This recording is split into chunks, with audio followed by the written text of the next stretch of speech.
இன்னைக்கு வந்து ராமநவமி. சாமிக்கு நைவேத்தியம் எல்லாம் என்னன்னு பார்க்கலாம்.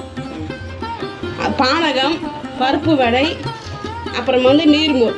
முதல்ல பானகம் ரெடி பண்ணிக்கலாம். நான் ஒரு கப்பு வெல்லத்தை வந்து கரைச்சி வச்சுருக்கேன். அதில் வந்து ஏலக்காய் ஒரு பீஸ் ஏலக்காய் போட்டுக்கலாம். அப்போ ஒரு ஸ்பூன் சுக்குப்பொடி. சுக்குப்பொடி ஏன் போடணும்னா ஜீரணம் ஆகும், நல்லது. சுக்குப்பொடி வெயில் காலத்துக்கு சுக்குப்பொடி சேர்த்தா குளிர்ச்சி. சுக்குப்பொடி ஒரு ஸ்பூன். அப்புறமா கொஞ்சோண்டு லெமன்.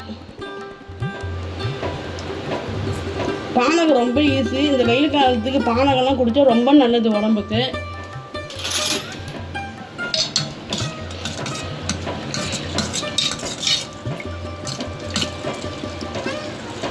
இந்த பானகம் ரெடி.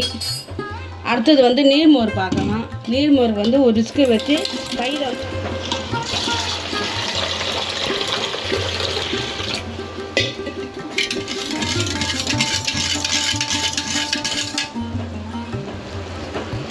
அதுக்கு அரைக்கிறதுக்கு வந்து ஒரு துண்டு இஞ்சி,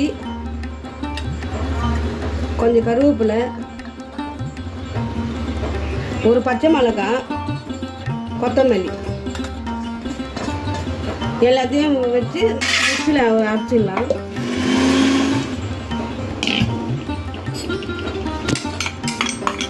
அதை வந்து மோரில் கலந்துடுங்க.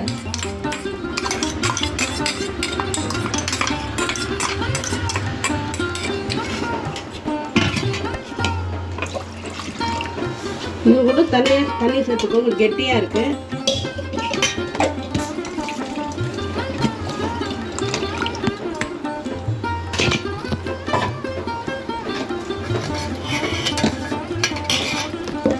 தேவையான அளவு உப்பு சேர்த்துக்கோங்க.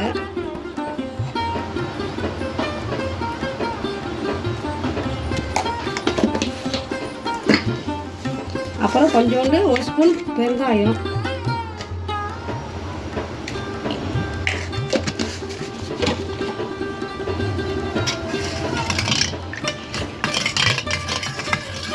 நீர்மோர் ரெடி.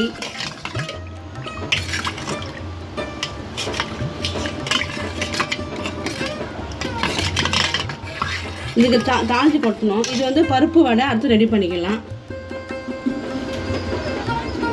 நீர்மோரத்துக்கும் பருப்பு வடைக்கும். பருப்பு வடைக்கு பச்சை மிளகாய் போடுவாங்க. நான் இப்போ பச்சை மிளகாய் சேர்க்கலை.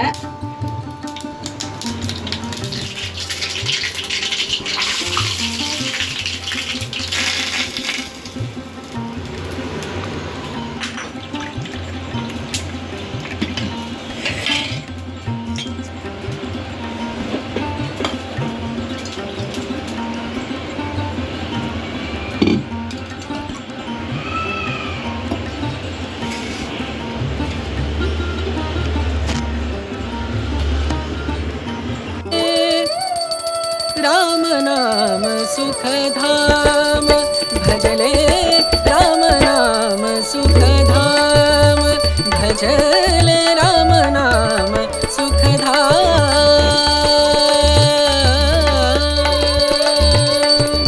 तेरा पूरन சாமிக்கு நைவேத்தியம் பண்ணியாச்சுங்க. இன்னைக்கு ராமநவமி. கடவுளோட அனுகிரகம் எல்லாருக்கும் கிடைக்கணும். சரி, நீங்களே உங்கள் வீட்லேயே ராமநவமி கொண்டாடுங்க. ரொம்ப சந்தோஷம். நன்றி.